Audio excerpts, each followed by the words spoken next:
Hi all. Okay, so sorry about class today. I don't know what is happening this semester. But anyway, my apologies. Also, if there are weird noises, there is a puppy running around. So if there's barking, apologies for that too. Okay, so we're gonna quickly go over how to look for secondary sources related to your topics. Um, and I want to go over this now so you have some time to look for things over the weekend. So just so keep in mind what's coming up. You can always check the syllabus to see, due dates, what's ahead. But we're going to do peer review for your annotated bibliographies on Wednesday. So you should expect to try and have a draft done by then. So, obviously we talked about, how to go through the briefs, looking at case law and things like that.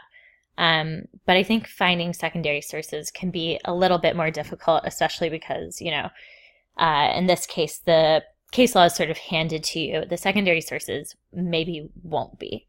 And this is where you're going to have to be a little bit more creative and think about maybe what arguments you want to make.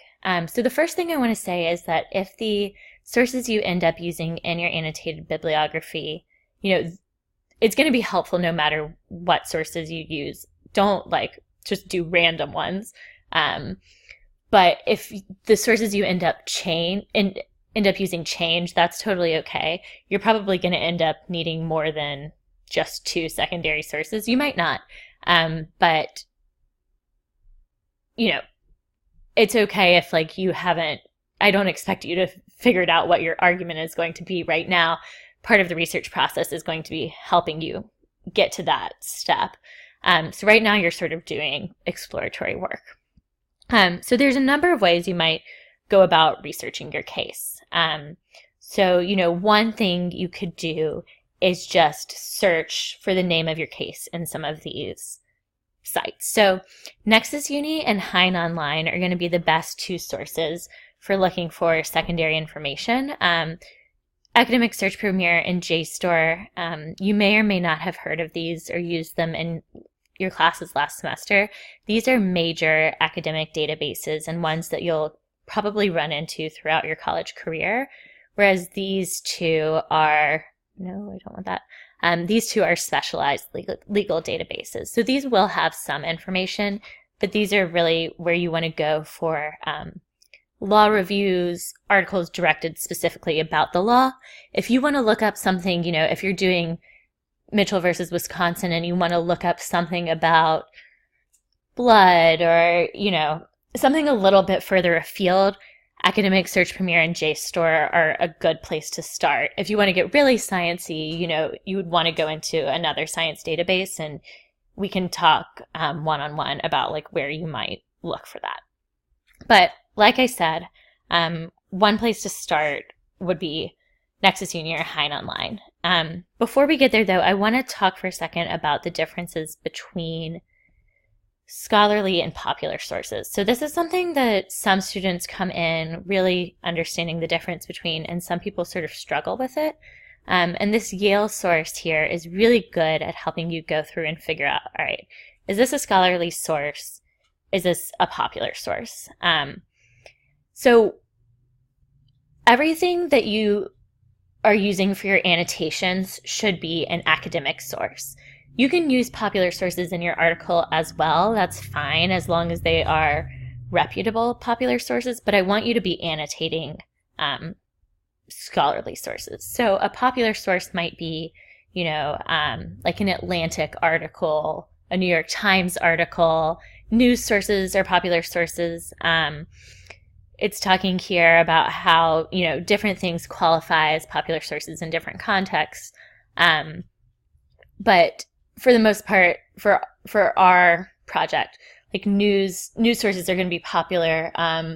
Opinion pieces would be popular. A SCOTUS blog piece would be popular source. All are perfectly fine to use in your final project, but I want you to annotate actual sort of academic sources. So, I mean, a really easy way to distinguish between the two is that if you're getting something from a library database, that's a good step toward getting a popular source. However, that's not always going to get you there. So, for example, if I go into Nexus Uni and I type in the name Mitchell versus Wisconsin, I get, so this is what I get. I get 10 sources, and they pull up things like news text blogs, Impact News Service, U.S. Official News, States News Service.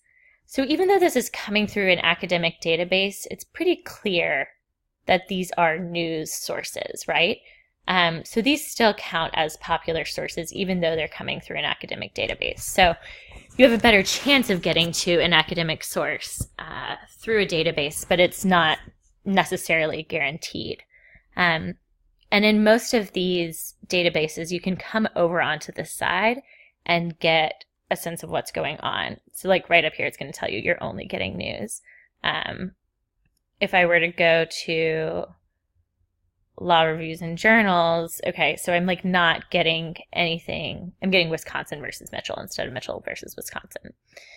The case is too recent to have things actually written about it. So you want to be checking like what your case is, or what your sources are.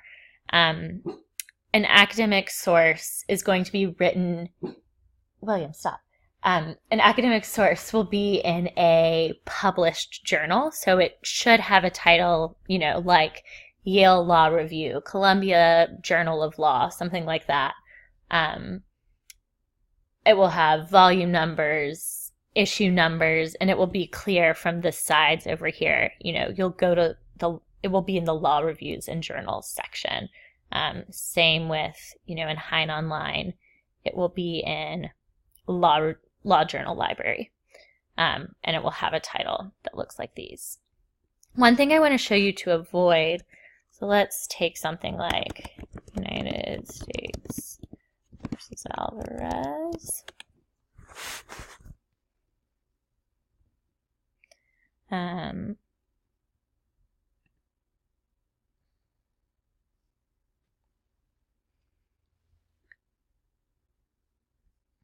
Actually, let's put it in here for a second.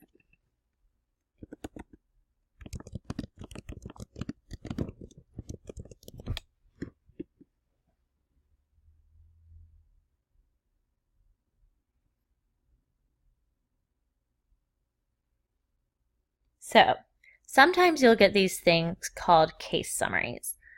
So if I were to click on this,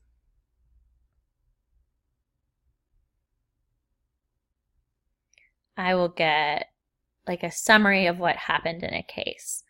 This is not one that I think any of y'all would have tried to cite because this doesn't look particularly helpful, but sometimes they will be a little bit more in depth. These are essentially encyclopedia entries, and they don't count as academic sources either. Generally, encyclopedia entries, dictionary entries are sort of different thing, but encyclopedia entries aren't sources you should be citing in college. They can be really helpful for your own reference, but you should then move on from those and find a better source to actually cite for information. So you don't want to be citing case summaries as well. Okay, so let's go back and talk about sort of how to get started. So like I said, one way to start is actually by searching your case name. And I mentioned, your stuff, what you're working on is so new, there are not going to be law review articles written about it, very likely. But what can be helpful is if you're in Nexus Uni, so Nexus Uni is going to have more sort of news and things. Hein Online tends to be more legal scholarship oriented. But if you go into Nexus Uni, and you could also just do this in Google, what can be helpful about this is to get a sense of what people are writing about. And even from the headings here, okay, why use phrases like implied consent? So if we click on this, it's talking about why the Supreme Court decided to take the case and why this case matters. So even though you wouldn't want to cite something like this or use something like this in your annotated bibliography, and honestly, you're not going to want to cite something like this in your case or in your article overall, right? Because this is not, I can just tell you from, let's go to Dorfan Law, whatever this thing is. Okay, so this is a blog post, which is not the type of thing you're going to want to cite, in an article that you submit in a college context. So even though it's not citable information, this can be really helpful to get phrases that you might search for, right? So in this post, I want to focus on the words implied consent and ask why anyone chooses to deploy such language.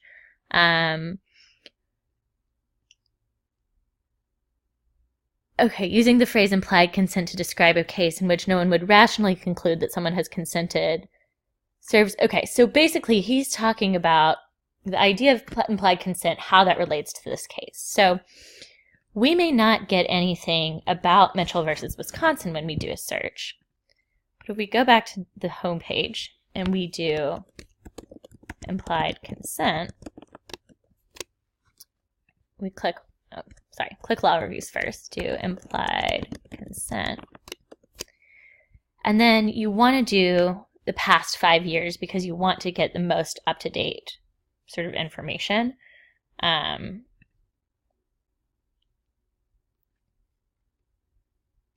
This is going to get us to information that that might have something to do with the case that you're working on. Okay, student note, conditions to drive, the constitutionality of Minnesota's implied consent statute.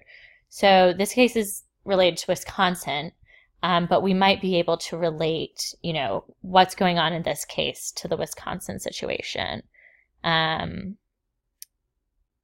This has to do, all right, maybe you can't tell by looking at this whether it's related or not. I'm not sure. You can scroll through and see, okay, this one is about the criminalization of refusal in DUI laws. That seems like that might be relevant. Another thing you can do is to go over, once you get something up, 937 is a lot. So go over to the side and see what's going on over here. So looking at the most cited things can be helpful. Those will just be important law review articles. If we go into more, civil rights could be important.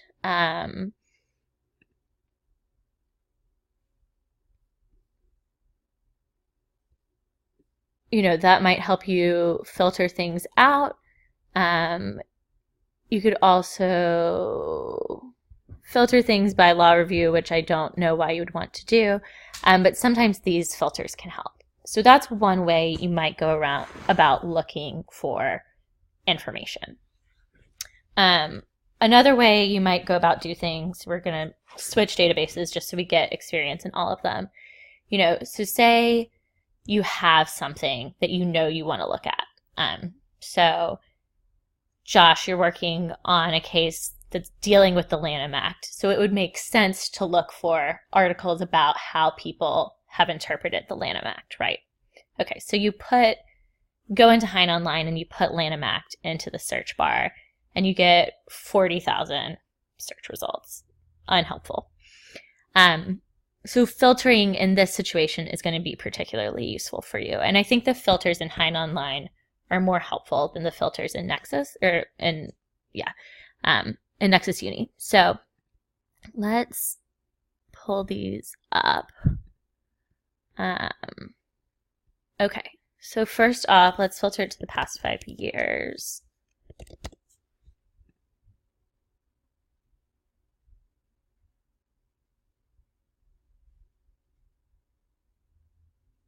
Okay, so that got us in a much better situation. Okay, collection library. We could filter it by logged journal library. The thing to know, every time you apply a filter, you're probably filtering out some stuff that could be relevant. Yes, I know, buddy. Filtering out some stuff that could be relevant. So unless you're positive that that filter is going to help you, think about it, maybe wait. Okay, title, I don't think we want to filter by that. No. Okay. So you wouldn't want to go in and filter by these things because you are interested in articles, comments, and notes. Those are just sort of technical designations. However, in topic, First Amendment and how it relates to the Lanham Act is what you're interested in. So, clicking that.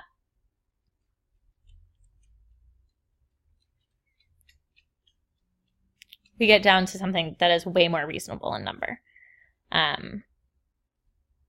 Okay, so the Lanham Act's unconstitutional hodgepodge.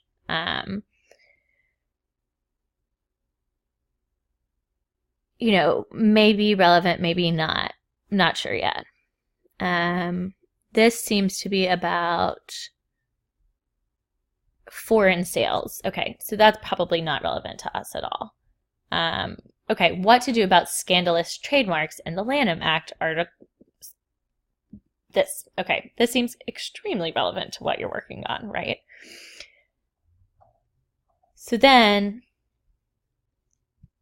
the next issue is that once you get to these things, you're going to discover, all right, let's take a look at this.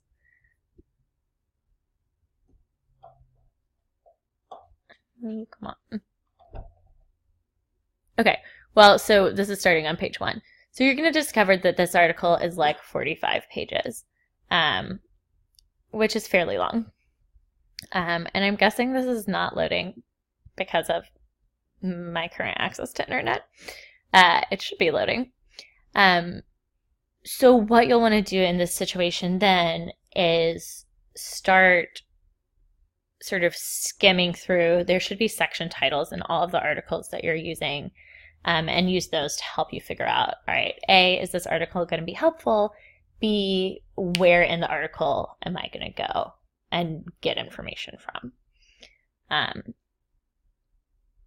Again, these are articles that can help you make more legal arguments, and you might go about things in a different way. I mean, Noah asked me a helpful question in our last class, and so what's important in this class, right, is your writing. This is not, at the end of the day, a law class. So if you make an argument that is legally incorrect, what I'm interested in fundamentally is the argument you make, that you support it with evidence, that you support it with real academic sources, and that the sources and evidence you use match up and actually, lead to the argument that you've established. If what you say is contrary to the law, I'm less concerned about that. Should you make an argument that is directly contrary to the law? No. Like if you find something that says,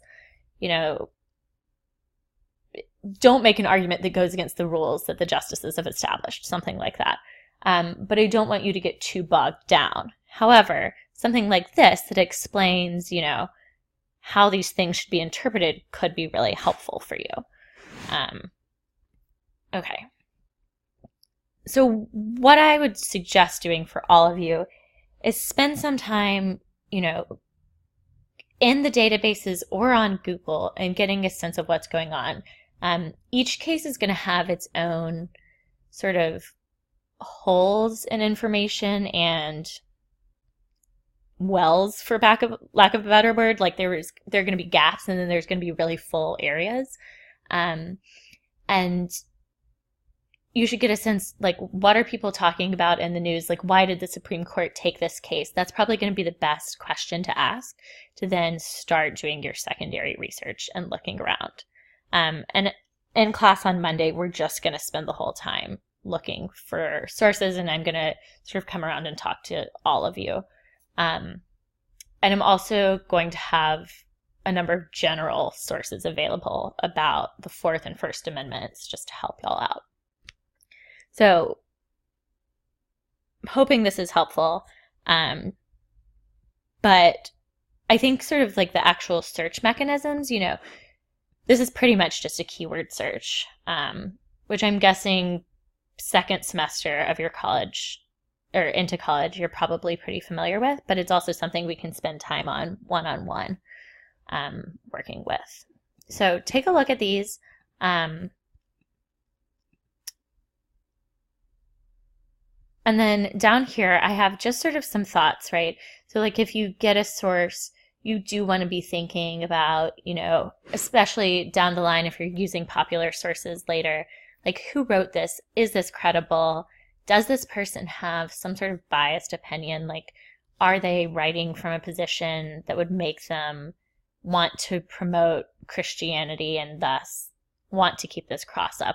Or something like that. Those are things you want to take into account.